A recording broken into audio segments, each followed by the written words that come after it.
respected friends who have assembled in this wonderful Indian Institute of Science campus, and the very respected Tejaswini Anand Kumar Madam, who was kind enough to be the guest of honor for this wonderful function, and all the members who are behind this organization to make it happen.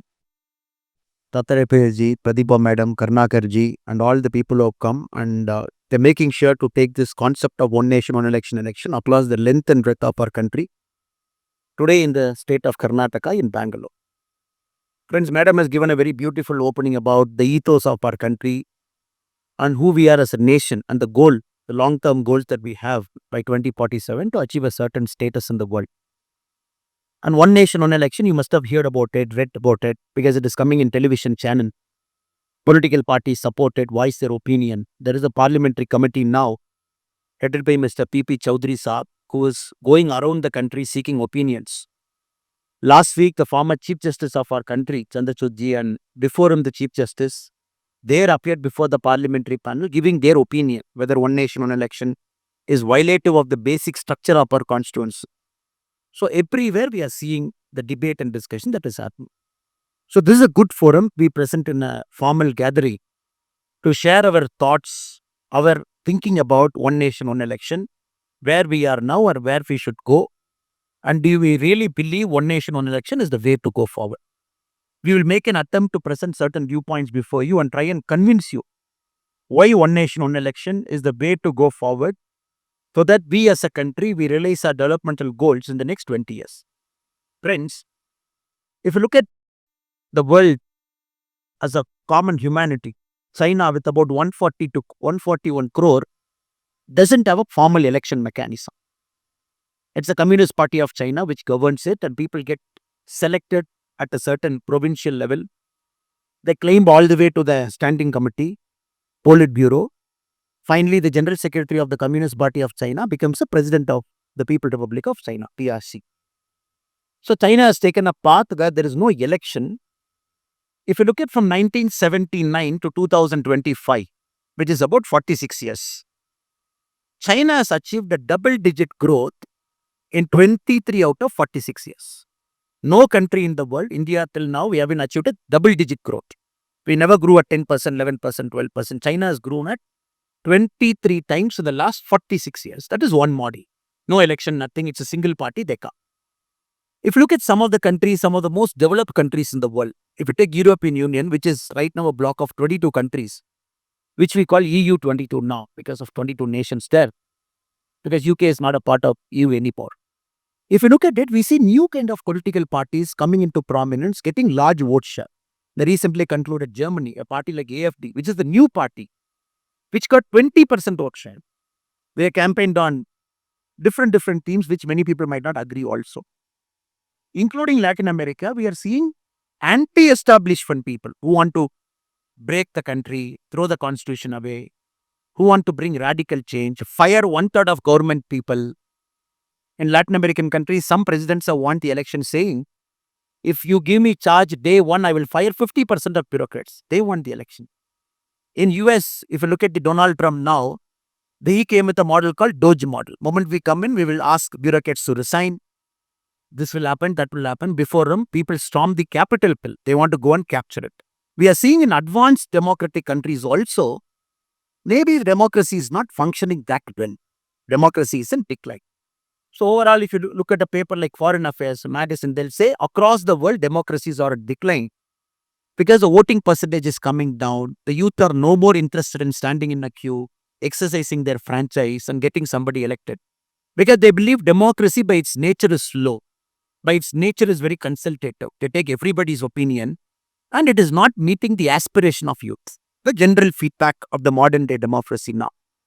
So India is possibly the only country among all this, from China to US to European Union to Latin America, where we are showing the world democracy is functioning.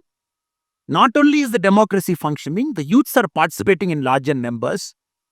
In the recently concluded elections, 90 crore people, 900 million, 90 crore people were part of a democratic tradition of voting in 2024. In states like Andhra Pradesh, which went for polling in 2024 Lok Sabha time, the polling percentage was as high as 81%. which is unbelievable in any part of the world. We are not a developed nation, we are a developing nation. So we are proving with a resilient democracy that the country can grow, people can participate in large numbers, at the same time development can happen. Now we have to also have to have reforms, because we are very clear we have to grow fast. We are very clear to make democracy better. Democracy is always a process of making ourselves better. When the founders of our constitution are led by Baba Sahib, Dr. Ambedkar ji, and all the great people who are part of the drafting process, R.D. Krishnaswamy Iyengar ji, a lot of great people who are there, B.N. Saproji, and all were very clear that they have to give us a constitution that is a living document, not some paper.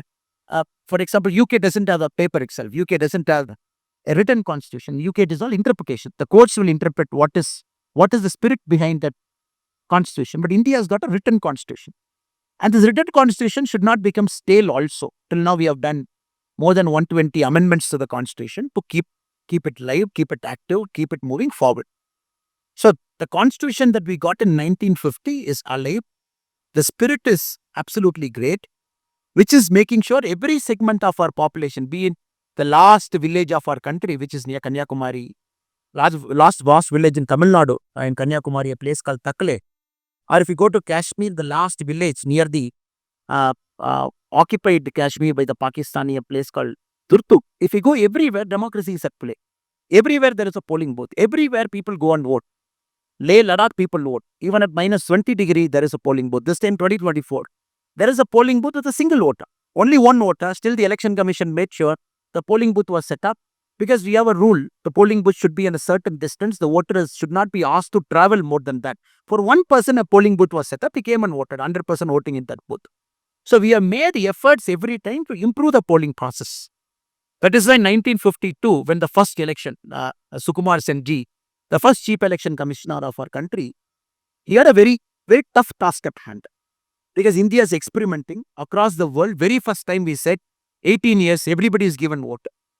No other country, no major country in the world, day of independence, they gave vote to everybody. Country like New Zealand, they gave vote to women much, much later than the day they got independence. US in 1776, they had a concept called 3/5 compromise. Blacks and whites were there. They said 5 vote of a black person is counted as 3 vote of a white person. They said blacks are not equal to white. So we bring something called a 3/5 compromise. So 5 black vote will count as 3 white vote to prevent the South-North fight. India is possibly the only country, day one we said, educated, not educated, rural, urban. Whichever part of our country, everybody will have equal vote. That is one vote. If it is a prime minister of our country, also one vote. Laborer also one vote. And both the votes should be equal. And the net tally is, finally you do a tally, and who wins the first past the post democracy, he will be an MP or MLA. We have to understand the spirit in which we came. And we purely trusted our citizens. Our constitution trusted our citizens, not the politicians, not the officers, not the election commission also. It trusted the citizens to make sure citizens will keep the spirit of this constitution alive. 1952, we all participated, one nation, one election. All of us voted together. All the assemblies won together, Lok Sabha together. That point of time, our constitution had only 489 MPs. We are only 489. Right now, we have 543. The rule is every 10 years, based on the population increase, we'll keep increasing the MP. From 489, in about 3 decades, we came to 543. 1957 election, again one nation, one election. All of us voted together. All the states together, including 5 states, which the government got dissolved also. We made sure 1957, all the states and the country voted together. 1962, again the country and all the states voted together. 1967, the whole country voted together. So which means from 1952 to 1967, one nation, one election was part of our country. So the states did not have a separate timetable. The country did not have a separate timetable. 1969, the Congress government then, because of their internal fight, Madam Indira Gandhi ji one side and Kamaraj Raya and other people on the other side, the Congress party was split into two, Congress O and Congress A. So that point of time, when Indira Gandhi ji took over power, she did, first thing she did is 1970 December. In one fine day, she came in All India Radio, she said, and dissolving this parliament 15 months before it is actually due.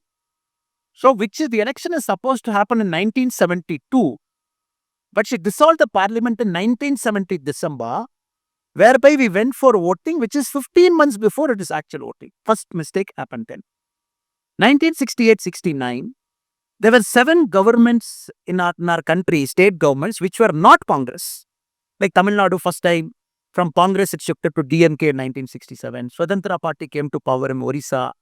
Likewise, Bihar had a non-Congress government. So they dismissed many governments in 1968-69, saying that you are non-Congress. They found a reason, used 356, they dismissed it. So 1971, the first confusion started in our country, where the Lok Sabha happened in 1971. The assembly elections of many parts of our country happened in 1972. Some of the assemblies which got dismissed happened in 1971. From then onwards, emergency happened. During emergency, 9 more states where powers were dismissed, including Tamil Nadu. Then you know the story, which went on and on and on. So a lot of people made efforts over the years to bring it back to one nation, one election status. For example, the Election Commission. In its inaugural report in 1983, it said we have to go back to one nation, one election. 1983, that is the Election Commission's first annual report. Now, Election Commission, every year they give an annual report. 1983, they say. 1990, the Law Commission, its 170th report. It said, no, we have to go back to one nation, one election, which is 1999 is 170th report. The Parliamentary Standing Committee on Personal Public Grievance Law and Justice in 2050, it again made an attempt. We have to go back to one nation, one election. Let us go back. Niti Aayog in January 2017, Niti Aayog after the Planning Commission, after Narendra Modi ji became the Prime Minister, when the Niti Aayog got formed, in 1917, it said, it titled a working paper, white paper to say, if the country goes through one nation, one election, what is the benefit to our country? So white paper was published. So we are seeing continuously this happening. Law Commission report in 2018, again it said, we should go back to one nation, one election. 2019, an all-party meeting was called by the Election Commission, in which 19 parties attended. They were discussing the critical reforms in governance in 2019. 16 parties wanted one nation, one election. Parties like BJP, NCP, JDU, YSRCP, BJD, BRS, LJP, Shiromani Akali Dal, Apna Dal, All Jharkhand Students Union, 16 parties. 3 parties which came for that meeting in 2019, they did not want one nation, one election. Parties like Communist Party, RSP, AIMIM. So 3 parties in 2019 said no one nation, one election. 16 parties said we need one country, one election. So it is not nothing new that suddenly we are talking. 2014 and 2024 and 25. Not suddenly we are talking about one nation, one election. We are talking it from 1983. Because the historical distortion that happened in 1970-71, we are trying to get back to a single formation. Right in 52, 57, 62, 67, how it happened, we want to go back. So likewise, the current government, the president of our country, she formulated a committee headed by a former president of our country, Ramnath Kovindji. Members were given, including the current Home Minister Amit Shah ji, as part of the committee. They were tasked to go around the country, talk to people, submit a report to say whether one nation, one election is possible. All political parties were called, they gave their opinion, public gave their opinion. So the president gave a report, the former president, which was tabled to the parliament. Now the parliament has got a committee headed by an MP who is again through these meetings taking feedback, which is going through the committee, meeting the public to decide. So we have to understand it's a very democratic process. Even a student, a PhD student in IISc who is busy inventing the next big thing for our country, for our country's growth, even the voice of the IISc student should be heard. And that should be reflected through this meeting or whatever the consultative process through this NGO to reach the parliamentary committee. And any member, esteemed member who has got time today, walked into IISc, sitting in this auditorium, professor, who's not part of IISc also, their voices also be heard. So it's a very democratic, consultative mechanism that is happening across the country to make sure all of our voices should be heard before we make it a law and to decide when one nation, one election will start in our country. Now, there are, of course, many obvious benefits. One benefit straight away is, like Madam mentioned, like BBMP, Bangalore. Political parties doesn't want to conduct an election for BBMP because if BBMP elections happen, the current ruling party doesn't win. Then immediately people will say, oh, see the mood of the public. Mood of the public is against the ruling party. They want the opposition party to power. So ruling party doesn't want to take a risk. They are like, why should we conduct local body election? Like Tamil Nadu. Again, the local body elections terms are over from 2024. The government doesn't want to conduct elections because if the opposition parties come to power in local body, the government which is running the state will have a red face. So across the country, the story is local bodies like municipalities, which is important for you. Your MLA MPs are very important, sir, but more important is your councillor. Potholes, he has to get it right. Your lights, night time, he has to get it right, he or she. Sewage, garbage disposal, he or she has to get it right. So now the councillors are absent because the administrative officer is running the show in cities like Bangalore. Rain comes, water locks, you are not sure whom to complain. MP is overburdened, MLA is overburdened. The councillors who are supposed to do this work, they are not doing it. Not their fault, because of the fault in the way the elections are happened. So you want to rectify it. Second, in the last 5 years, which is how many days, sir? 365 days into 5, which is 1,825 days approximate. In 1,825 days in the 5 years, the model code of conduct was alone there for 500 days. Just imagine in a country which you want to grow, you want to beat China, you want to beat US, you want to become a $30 trillion economy, 500 days only model code of conduct. Like madam said, you go to Tahsildar office. Where is Tahsildar, sir? I have to change my patta. No, Tahsildar is busy revising the electoral roll. Okay. Our children go to school. Where is teacher? No, they are doing booth work. After election happens, if the hung assembly, government is not forming, another 15 days drama. So technically during election time, very clearly in every state, 3 months, the revenue officials are involved in voter revision, meeting people, getting new voter. Our police friends are there. Just imagine the strain they have to go through. Political parties campaigning, you bandobas. Election happens, you bandobas. The 1 month of model code of conduct, the focus is not on chain snatching, the focus is on implementing model code of conduct. The focus is not on taking care of the safety of women, but on implementing the model code of conduct, because they come under the direct supervision of Election Commission of India. So they have to obey to the orders of Election Commission of India. So what madam was clearly saying is there is a governance deficit during this extended model code of conduct, which a country like us cannot afford at this point of time. That is second argument you have. Third argument, the elections in India are one of the most costliest elections.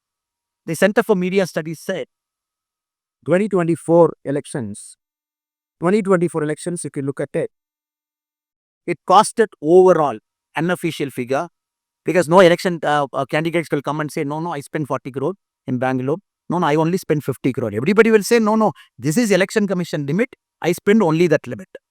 But when the Center for Media Studies went around the country to see how much the candidates actually overspending also, they calculated during the 2024 Lok Sabha election alone, the candidates have spent a combined total of 1,35,000 crore rupee, which is way above. It is 543 MP. If you add all candidates, there is a minimum limit that is fixed. 1,35,000 crore. This is Center for Media Studies report. Now, this much money comes in. Black money becomes white money becomes black, money flows through. Freebies announcement one side, cash to one side. Everybody is focused on catching that liquor, catching that money. So imagine a country going through this 7 times in a year, because we do about 7 elections average in a year. Lok Sabha happens. There was a hotelier from Bangalore, friend was mentioning, sir, how many elections you will conduct in Bangalore alone? You conducted 1 MP, fine. Then you conducted 1 assembly election, that is also fine. Then you conducted an MLC election called Graduates Constituency, that also you conducted. Then you want to conduct a municipal corporation election. Every time you want to say, bar alla 4 divasa raja madbeko. So how will you do business? Every time you close the bar 4 days, you open the bar 4 days, close the bar 4 days. We shut down established one 4 days, 3 days. So there are also practical problems. When you add all the elections, it is like this. That is why in the Ramnath Govind sir's committee report, they mentioned, they calculated an economic calculation. They said, if the country goes through one nation, one election, straight away the GDP improves by 1.5%. 1.5%. 1.5% for the country is 4,50,000 crore. So that is literally like the health budget of the country. So 4,50,000 crore is the net economic output, a positive economic output because of one nation, one election. He has given a point. Again, there are studies to back. 4.5 lakh really accrues, it will happen. And if you look at the expenses of Election Commission, now Election Commission, elections are not jokes, sir. Expenses of Election Commission, 2019 Lok Sabha, the Election Commission spent 6,500 crore to conduct election. First election 1952, we spent 10 crore. First election 10 crore. 2019, we spent 6,500 crore. So 2024 data is marked out as per the annual report, but it should have crossed 10,000 crore. This is the official figure Election Commission has spent to conduct election. Forget about the 1,35,000 crore, the unofficial figure, the candidates have spent. So overall, not only is a net positive addition, but also minus government wasteful expenditure we are taking care. This is also another part. So that is why there is a strong voice on the other side to say, one nation, one election is going to benefit us politically, going to benefit us economically, going to benefit us socially. So that this country's development pathway will not get disturbed, we keep going in the front. The negative side. Now, if you go and ask Chief Minister, they will say, Yenappa, nave kastapattu nenne elect ayi bandidivi. You want to bring one nation, one election. Now, 5 varsha irona, aramagi irona and bandidivi, one nation, one election, matte. So their argument is, where will you put the cutoff? There is a DMK government in Tamil Nadu, Congress government in Karnataka, different governments in different parts of our country. So where will you keep the cutoff? Who will decide the cutoff? If we say 2028 one nation, one election, 2030 one nation, one election, so ನನ್ನ ಸರ್ಕಾರಕ್ಕೂ ಸ್ವಲ್ಪ 3 ವರ್ಷ ಕಡಿಮೆ ಆಗ್ತದೆ, which is a valid argument. That is why in the Ramnath Govindji's committee report, they said, look, what we are proposing to the parliament is, this Lok Sabha, where we elected our MPs and the Honorable Prime Minister, 2024 has to end in 2029. So 2029 puna ಒಂದು election ಆಗ್ತದೆ. So that Lok Sabha has to go till 2034. So Ramnath Kovindji's suggestion, the committee suggestion to the parliament is, let us not disturb this Lok Sabha. Let us not disturb the next Lok Sabha. So let us not disturb 2029, let us not disturb 2034. 2034 ನಲ್ಲಿ ಆಗುವ election ಇಡೀ ದೇಶದಲ್ಲಿ one nation one election. So that no political party will say, ನನಗೆ ಯಾಕೆ ಇದು ಮಾಡಿಬಿಟ್ಟಿದ್ರು, already youth are watching sir 2034 ಮಾಡಲಿಕ್ಕೆ ಯಾಕೆ ಸರ್ ಯೂತ್ ಲೆಕ್ಚರ್ ಕೊಡ್ತಾ ಇದ್ದೀರಾ? ಯು ಆರ್ ಇನ್ 2024, 9 ವರ್ಷ ಇದೆ. So you are speaking now about 2034, but this is a suggestion. It is for the parliament to accept it, not to accept it. People might give a different suggestion. The committee of MPs and then finally bring it to the parliament to say, no, we want to bring it earlier, we want to bring it now. But the suggestion of the honorable former president of our country is, don't disturb this Lok Sabha, don't disturb next Lok Sabha. So Karnataka, if you implement one nation, one election, what will happen? The current government, if it survives, till 2028, they'll be in power. So 2028 nalli ಹೊಸ election ಆಗ್ತದೆ. So that will be in power till 2033. So 2033 ದಲ್ಲಿ ಬರುವ ಸರ್ಕಾರ will have power for only 1 year. Because 2034 ಎಲ್ಲ dissolve ಆಗಿ everybody has to go to one nation, one election. Like Tamil Nadu, 2026 new election. Our government will be there in 2031. So that government has to get dissolved by 2033. So first ಯಾರೆಲ್ಲ opposition ಹೇಳ್ತಾ ಇದ್ದಾರೋ ಅದಕ್ಕೊಂದು ಉತ್ತರವೇನದು? So ಯಾರಕ್ಕೂ ನಾವು ತೊಂದರೆ ಮಾಡ್ತಾ ಇಲ್ಲ. We are not cutting your term, we are not cutting Congress term, we are not cutting DMK term, we are allowing this term, we are allowing next term 2034 one nation. Because in a democracy you have to make a decision where everybody is happy. That is the beauty of democracy. That is one second suggestion. Then many political parties are voice in their opinion, ನಾವು regional party ಎಲ್ಲ ಹೋಗ್ಬಿಡ್ತದೆ. One nation, one election will make sure only national parties will come to power. National party ಮಾತ್ರ ನಮ್ಮ ದೇಶಕ್ಕೆ ಒಳ್ಳೆಯದಲ್ಲ, regional partyಯು ಬೇಕು. This is lot of people's opinion, including regional parties chief. Now one nation, one election will make only national party. How will somebody talk about Nava Karnataka? How will somebody talking about rising Tamil Nadu? So all the regional parties can only talk. National parties will talk national issue. Now we have to understand again, the voter is so intelligent now. 1967, when we are doing one nation, one election across our country, at that point of time also, first time 7 governments which are non-Congress came to power in 1967. It was a one nation, one election. The people did not vote for Congress. 7 assemblies, they said, okay, nama Congress beda, namak bear kodi. So we have history. Second, we have to understand, now the regional party which is in a region wise or a national party which is nationally, the voters are so mature to decide, ನನ್ನ ರಾಜ್ಯಕ್ಕೆ ಯಾರು ಬೇಕು, ದೇಶಕ್ಕೆ ಯಾರು ಬೇಕು. ರಾಜ್ಯಕ್ಕೂ ದೇಶಕ್ಕೂ ಒಬ್ಬರೇ ಬೇಕಾ, ರಾಜ್ಯಕ್ಕೂ ದೇಶಕ್ಕೂ ಬೇರೆ ಬೇರೆ ಬೇಕಾ, ನನ್ನ ರಾಜ್ಯಕ್ಕೆ ಇವರು ಬೇಕು, ದೇಶಕ್ಕೆ ಅವರು ಬೇಕಾ. So voters are so matured, they are not going to blindly close their eyes to say first button press ಮಾಡಿಬಿಟ್ಟು ಔಟ್ಸೈಡ್ ಬಂದ್ಬಿಡೋಣ, because it is there light. And our voters are so matured, they go decide, they analyze, candidates vote ಮಾಡಬೇಕಾ, party vote ಮಾಡಬೇಕಾ, ಸಿದ್ಧಾಂತ coat ಮಾಡಬೇಕಾ, ಅಷ್ಟು detail ಆಗಿ ಚರ್ಚೆ ಮಾಡಿ ಕೋಟ್ ಮಾಡ್ತಾರೆ. So this is also a bogus claim to say regional parties will vanish, only national parties will be in power. Because if you look at Andhra, the recently concluded Andhra, same day assembly election, same day Lok Sabha election, both happened on the same day. But who won? A regional party won here. Of course, the national party was an alliance, but the other national party was on the opposite side, and the national party came to power. Again, Orissa.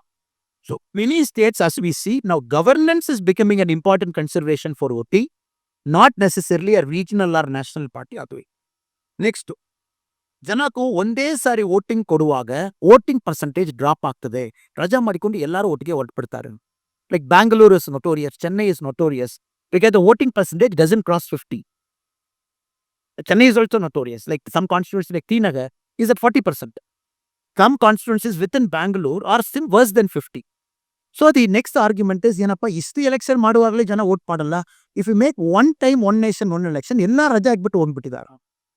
So that is also other point. Again, to disprove that theory, to prove that it is a false theory.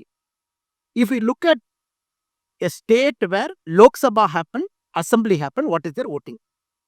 If we take Tamil Nadu 2014, we had parliament election which is 73.7, 2016 Assembly 73.6.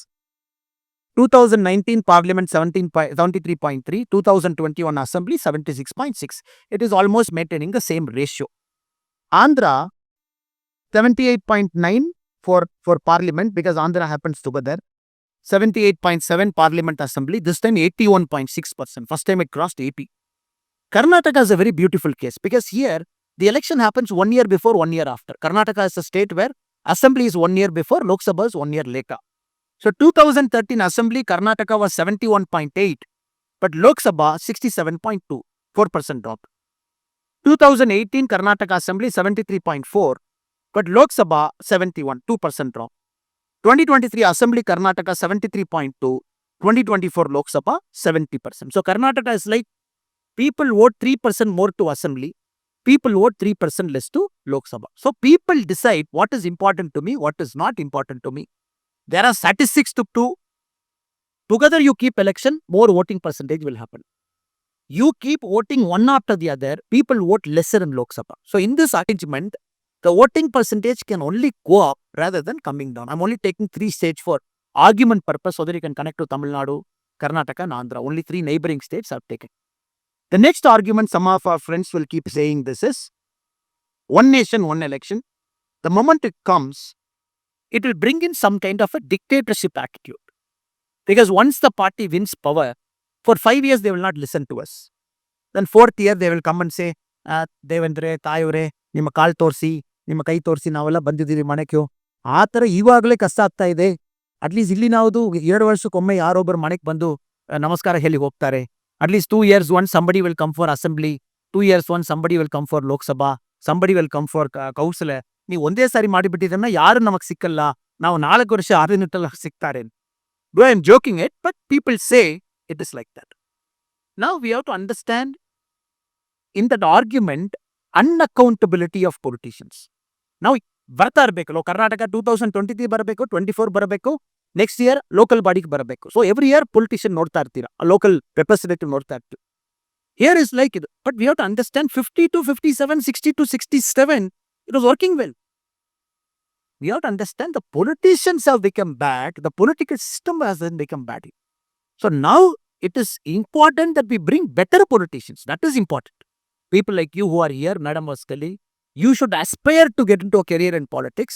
Bring accountability to politics. Not by changing time, people will become accountable. ಅವತ್ತು ಅವ್ರಿಗೆ ಗೊತ್ತು, election ಆಗುವಾಗ 3 ತಿಂಗಳಿಗೆ ಮುಂಚೆ ಹೋಗಿ, ಅಮ್ಮ ನಾನು ನಮ್ಮ ಮನೆಯಲ್ಲಿರುವ ಸೋಗದರ, ನಾನು ಒಂದ್ಸಾರಿ ಊಟ ಕೊಡಿ ಅಮ್ಮ, ನಿಮ್ಮ ಕಾಲಲ್ಲಿ ನಾನು ನಮಸ್ಕಾರ ಹೇಳಿಯೇ ಪ್ರಚಾರ ಮಾಡ್ತೀನಿ. All this drama we see during election time. That is because a certain nature of politicians have come inside. That is a systemic problem, not a problem of timing. So I am very, very confident when the democracy is maturing, when young people can take a risk in politics. Right now, none of us can take a risk in politics. So costly. 1,35,000 ಕೋಟಿ ಖರ್ಚು ಮಾಡಿ, ಅದರಲ್ಲಿ ನಾವು 45 ಕೋಟಿ ಖರ್ಚು ಮಾಡಿ ಎಲ್ಲಿ ಹೋಗಿ ಎಲೆಕ್ಷನ್ ನಲ್ಲಿ So all that you are very clear. When you become financially okay, when you become the process is okay, the process is transparent. A lot of people from middle class, a lot of people from educated background, you can look at an aspirational career in politics. The day will come when you can simply come and stand in politics. Right now, it is impossible for a common man to just come and stand in politics and win an election. It is almost impossible. But people have broken it. There is an inspiration example of Anand Kumar ji. Without any background, people have come, broken, won it 7 times, madam. 6 times, one continuous MP of the Bangalore South constituency, occupied some of the highest roles in our country, some very powerful cabinet minister positions, served Bangalore well, served India well. So they are very inspiring examples. At the same time, we are also seeing certain constituencies are only by captured by dynastic parties. Father, son, grandson, continuously for the last 50 years. It hasn't moved out of a family. So there are pluses, there are minuses. But as we mature, I'm very confident, as per my personal opinion, that you can come and make a mark as a common man when the funding becomes transparent. Well, when there is no black money, everything becomes accounted. Election Commission is given more powers to disqualify somebody for doing one fault. That is a systemic problem. But bringing that to say it is one nation, one election, because of this will come, that will come, I don't think it will cut ice. So, ladies and gentlemen, friends who have assembled here, so whichever argument we look at it, a financial angle, a political angle, every single argument will point out to a fact that this country needs one nation, one election, not only for its immediate growth, but also for a good growth in the long term, for keeping our democracy matured and stable, for making sure normal, common, and middle class guy can come inside, aspire a career in politics, serve our country, and more importantly, very importantly, in a country with so much young people getting impatient with the progress of democracy, just want things to get faster, they will start believing, okay, I am making it accountable. I am giving my vote. I am giving my vote every 5 years. You better behave in a proper way and get things done. So that people don't, again, freebies, I'm not getting into it. Right now, every year, the freebies alone in our country, it is more than 11,000 lakh crore. Freebies. Freebies alone. Freebies alone. In Karnataka, right now that I'm seeing in the TV, one MLA going and saying, road beka, neer beka, neeve decide ಮಾಡಿ ನಮ್ಮಲ್ಲಿ ದುಡ್ಡಿಲ್ಲ. I'm seeing this at TV. There's an MLA who is saying, ನೀವು decide ಮಾಡಪ್ಪ, ನಾವು ದುಡ್ಡಿಲ್ಲ, ನೀವು free ಹೇಳಿದ್ರೆ free ಕೊಟ್ಟಿದ್ದೀವಿ. ಈ ಫ್ರೀಯೂ ಬೇಕು, ರೋಡು ಬೇಕನೋ ಆಗಲ್ಲ ಸ್ವಾಮಿ. ರೋಡಿಗೆ ಅದು ಫ್ರೀ ಬೇಕು. We are seeing all this kind of people speaking all this nonsense. But who will ask them? Sir, ತಾವೇ ಪ್ರಾಮಿಸ್ ಮಾಡಿದ್ದೀರಾ, ನಾವು ಯಾರು ಬಂದು 3B ಕೊಟ್ಟಿನ ಹೇಳಿಲ್ಲ, ನೀವೇ ಕೊಟ್ಟಿದ್ದೀನಿ ಹೇಳಿದ್ದೀರಾ, ನೀವು ಕೊಡಿ, ರೋಡು ಕೊಡಿ, ನಮಗೆ ಹಾಸ್ಪಿಟಲ್ ಕೊಡಿ, ಹೆಲ್ತ್ ಕೊಡಿ, ಎಲ್ಲ ಕೊಡಿ. Now, probably we'll get into a more accountable period because it is 5 years, it will cut through. Horse trading will also come down because even a new government coming if this collapsing, okay, just to add one more point, the critics say, okay, one national election ಆಯಿತು 2034, fine, ಕರ್ನಾಟಕದಲ್ಲಿ ಹೊಸ ಸರ್ಕಾರ ಬಂದಿತ್ತು, ಒಂದು partner 2036ನಲ್ಲಿ ಹೊರಟೋಗ್ಬಿಟ್ಟಿದ್ದಾರೆ. So government will fall. So ಪುನಃ ನಮ್ಮ ದೇಶದಲ್ಲಿ ಬೇರೆ ಬೇರೆ ಎಲೆಕ್ಷನ್ ಆಗಿತ್ತನ ಏನು ಪ್ರಯೋಜನ? And Ramnath Govindji's committee has addressed this also. Halfway through a term, if the government collapses, if the new election happens, that government's term is only for the remainder of 5 years. If 2036 it collapses, then the new government has to be very clear. ತಾವು ಮತ ಹಾಕುವುದು 3 ವರ್ಷಕ್ಕೆ ಮಾತ್ರ, 2039 ಹೊಸ election ಅಲ್ಲಿ ನಾವೆಲ್ಲ face ಮಾಡೋಣ. Because there is no perfect answer, but we have to go towards a perfect answer to say, we will continue to maintain one nation, one election every 5 years once. At the same time, the government falling has come down now. If you look at 1980, 1990, more governments were falling. 2000, they started coming down. 2020 onwards, if you look at 2015 onwards, the rate of government falling has come down. No government is kolaki. It is becoming more mature. I don't think that is also a problem. Now, I humbly request you, because a lot of things are going to happen. One, from 543, the seats have to go up. Now, the government has announced census. Census will happen in phases. And all the census data comes. Then immediately from 543 MP, it has to jump up. We are not sure whether it is 800. We are not sure it is 850, 900. Nobody knows the number. It will come based on the national population. One. Second, the government has promised 1/3 reservation to all sisters and mothers. So 1/3 reservation has go to women. And that they have said it is not for 543. After the census, after the increase in MP and MLA, In that, one third will go to women. So that we have to implement. Then we have to implement one nation, one election. All three we have to do it. So next 5 years, our nation as a democracy, we have to go through this. We have to go through a census. And second, Bangalore, for the population now, right now we have precincts. There is Bangalore Central, there is Bangalore North, there is Bangalore South. But how it is based on 3 seats? This is based on 1991, 1971 population data. 1971, what was Bangalore's population? Very less. The rural population of Karnataka was very high. Right now, Bangalore is touching about 3 crore. It's the big city. Now, in the new delimitation, for example, taking the state of Karnataka as an example, Bangalore might have more number of MPs central. Because if we go by population, the rural place might have 1 MP. But Bangalore cannot have 3. Bangalore might have to have 5, 6 or 7. I don't know the number. Because the population is so huge, for about 10 crore population, for about 1 crore population, we can't have 1 MP. So 100% Bangalore's MP is going to go up. That is a common sense answer. How much we don't know based on the number.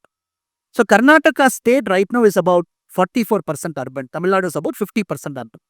So which means 50% of MP seats in Tamil Nadu will be urban and 50 seats will be rural. Right now, 85% of seats is rural, 15% is urban.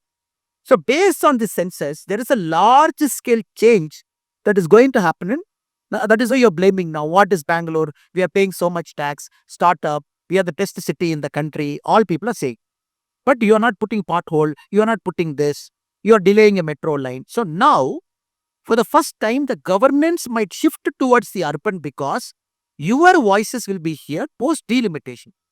Out of 543 MPs in the Lok Sabha, if you properly analyze, 85% are rural, only 15% are urban. Now, post the delimitation, the new set of MPs, it will have more urban tilt. So, urban people are living here. You will have a different problem. The rural population will have a different problem. That is why delimitation has to happen. More MPs have to come, very clear. In the increased number, 1/3 our woman has to get.